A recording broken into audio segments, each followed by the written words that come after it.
Assalamualaikum, saudaraku yang beriman, sebangsa dan setanah air. Sebelum lanjut nonton video ini, silahkan yang belum sholat, laksanakan sholat.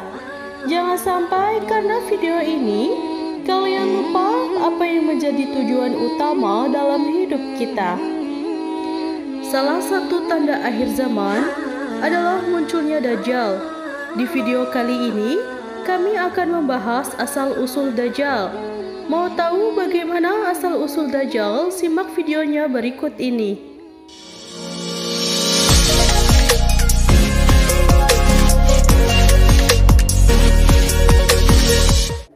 Dajjal lahir di negeri Samirah atau Samaria, negeri kecil yang terletak di Palestina. Ia terlahir dari keluarga keturunan Yahudi yang menyembah berhala. Bapaknya seorang pembuat patung. Selama 30 tahun menikah, kedua orang tua Dajjal tidak dikaruniai seorang anak. Hingga suatu ketika hamillah ibu Dajjal dan melahirkan seorang anak laki-laki yang matanya buta sebelah.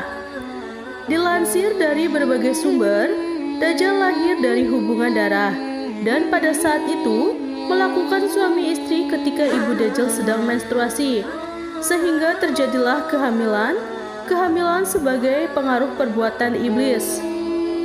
Dari sejak lahir, Dajjal suka tidur dari pagi sampai malam. Matanya terpejam namun berdetak jantungnya. Sejak kelahirannya pula, Dajjal tidak mau menyusu dan selalu tidur, hingga mengakibatkan payudara sang ibu mengalami pembengkakan hebat dan menimbulkan panas yang sangat luar biasa. Dari perbuatannya yang tidak mau menyusu, berselang 2 bulan kemudian ibu Dajjal meninggal dunia. Tak hanya ibunya saja yang mengalami kesialan, sang ayah pun merasakan kesengsaraan kesialan yang dibawa oleh Dajjal. Setelah menginjak usianya kurang lebih 4 tahun, Dajjal yang hanya bisa tidur, pada suatu malam ia bergerak merangkak. Ia berjalan ke arah patung-patung berhala. Kemudian ia tidur di sisi patung itu. Keesokan harinya, sang ayah yang mengetahui hal tersebut, sehingga hal tersebut menyebar luas ke penjuru negeri. Hakim di negeri tersebut menginginkan Dajjal karena dianggap membawa keberkahan. Maka diutusnya mata-mata untuk membuat siasat. Maka dihadapkannya ayah Dajjal kepada hakim kota dan dipaksa untuk mengaku bahwa kabar berita itu adalah hasil rekayasa dirinya semata. Karena itu, ayah Dajjal dipaksa untuk mengaku bahwa dirinya lah yang telah mengangkat anaknya dan menaruhnya di pangkuan patung sapi itu. Karena ayah Dajjal menyangkal tuduhan itu, ia dipenjara dan disiksa. Sementara Dajjal diambil oleh hakim dan dirawat di dalam istana.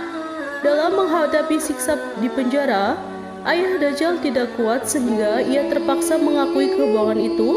Setelah ia mengaku, ayah Dajjal pun diusir, maka tinggallah ia sebatang kara karena ulah anaknya itu.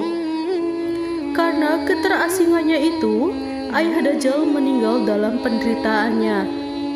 Setelah berada di dalam istana selama kira-kira 1 tahun 1 bulan, negeri Samiri dilanda bencana dahsyat. Allah Ta'ala memusnahkan negeri itu karena perbuatan penduduknya menyembah berhala dan maksiat yang melampaui batas. Kemudian Allah memerintahkan Jibril menyelamatkan anak itu dan membawanya ke sebuah pulau terpencil yang terletak di tengah-tengah lautan luas yang disebut Laut Yaman, yakni sebuah pulau yang terdapat ular mengerikan dan hewan berbulu tebal. Hewan melata yang berbulu lebat inilah yang menjaganya selama Dajjal mendiami pulau tersebut.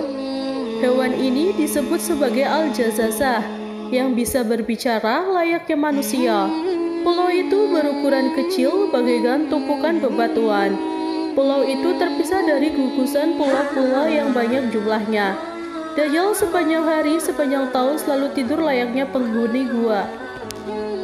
Saudaraku, itulah singkat cerita mengenai Dajjal. Jika memang kisah tersebut benar adanya, maka kita memohon kepada Allah Ta'ala agar diberi rahmat dan taufik sehingga bisa selamat dari fitnah Dajjal di akhir zaman nanti. Wassalamualaikum warahmatullahi wabarakatuh.